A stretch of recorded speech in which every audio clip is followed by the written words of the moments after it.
जय श्री राम। रामायण हिंदू धर्म के दो सबसे महत्वपूर्ण ग्रंथों में से एक है।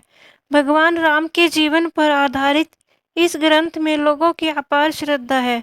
वाल्मीकि जी द्वारा लिखे गए रामायण में कई सीखने लायक बातें हैं, लेकिन कई ऐसी बातें भी हैं जो आपको रामायण के बारे में नहीं पता होंगी। आज हम आपको ऐसी ही कुछ बातें बता रहे हैं।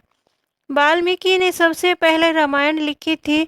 तुलसीदास ने बाद में रामचरितमानस नाम से इसी का रूपांतर लिखा था। सीता जनक की नहीं, भूदेवी की पुत्री थी। वो धरती पर माँ लक्ष्मी का अवतार थी। जब रावण भगवान शिव के दर्शन करने कैलाश गया था, तब उन्हें नंदी ने द्वार पर रोक लिया था। रावण ने नंदी का मजाक उड़ाया था। इस पर क्रोधित होकर नंदी ने उसे श्राप दिया था कि उसके साम्राज्य का सर्वनाश बंदर करेंगे। ये श्राप सच हुआ और वानर सेना द्वारा रावण के साम्राज्य का विनाश हुआ। लक्ष्मण अपने भाई और भाभी की सुरक्षा के लिए इतने तत्पर थे कि वो 14 साल के वनवास के दौरान एक क्षण को भी नहीं सोए। नींद की देवी निद्रा ने कहा था कि उनकी जगह किसी और को सोना होगा, तो लक्ष्मण की पत्नी उर्मिला 14 साल तक सोती रही। मेघनाथ को वरदान मिला था कि उसे केवल वही हरा सकता है जो नींद को हरा चुका हो, इसलिए लक्ष्मण उसका वध कर पाए। राम और उनके भाइयों के जन्म से पहले राजा दशरथ को कौशल्या से शांता नाम की एक बेटी हुई थी।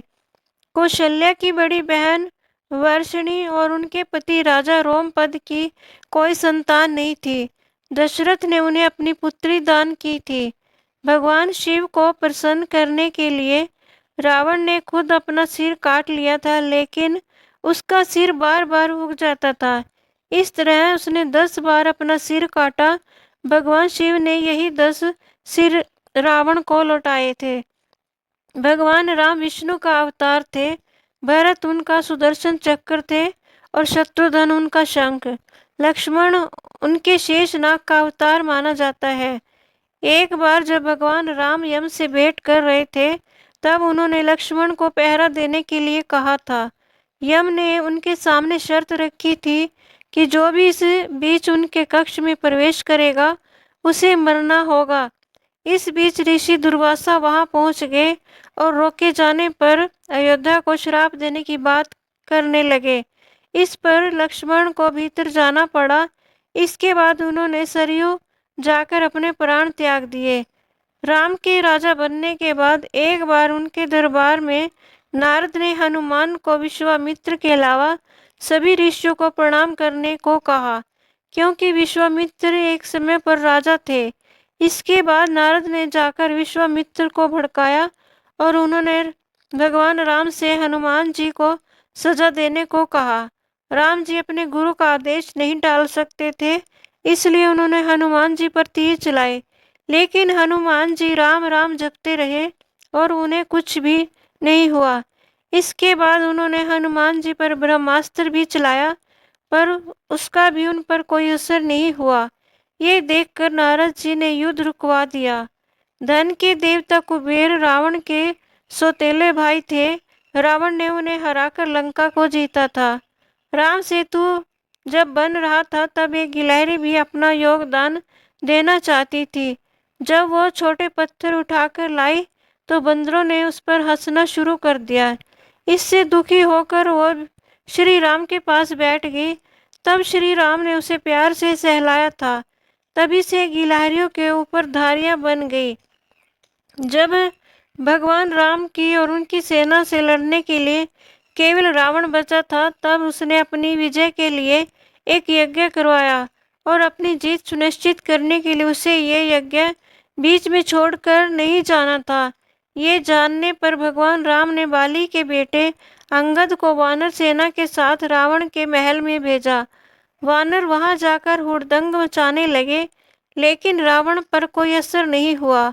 अंगद ने मंदोदरी के बाल खींचना शुरू कर दिया।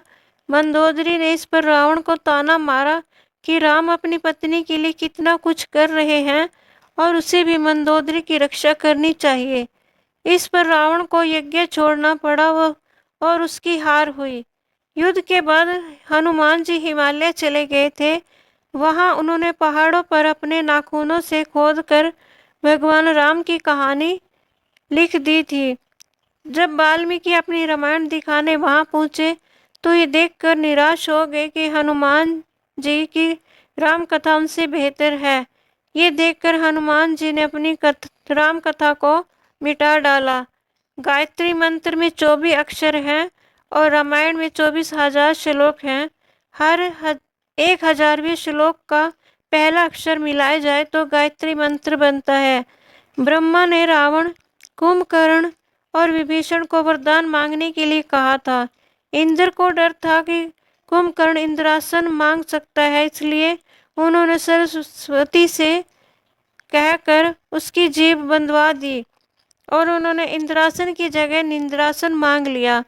रावण ने ब्रह्मा से श्राप बन चुका वरदान वापस लेने को कहा तो उन्होंने कुंभकर्ण को आधे साल सोते रहने का और आधे साल जागते रहने का वरदान दिया। युद्ध के दौरान उसे जगाने के लिए उस पर से हजारों हाथी गुजर गए थे। ये उसे उठाने का एकमात्र तरीका था। जय श्री राम। दोस्तों, मेरी यह वीडियो देखने के लिए आपका बहुत बहुत धन्यवाद।